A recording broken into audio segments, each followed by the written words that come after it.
I think the word advanced is a good terminology to use in this wound care center is because of the advanced technologies that we use. But a lot of the wounds that we see here are going to be a lot of the venous wounds, wounds that are a surgical wound that's non-healing. We also see a lot of diabetic wounds. We see trauma wounds of all types, simple burns we see here as well.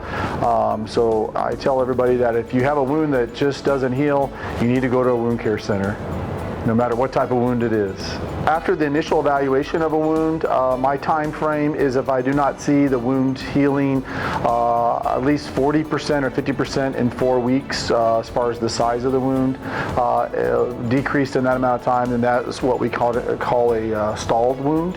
And then that's when I would go to a more advanced type of tissue, regenerated tissue, placental tissue, stem cell tissue. But the rule of thumb is always that 4 weeks, at least 40 to 50% decrease in the size of the wound. So each time a patient comes here, we measure the wound, we track it, we take pictures so we make sure that we can track as the course of the treatment goes.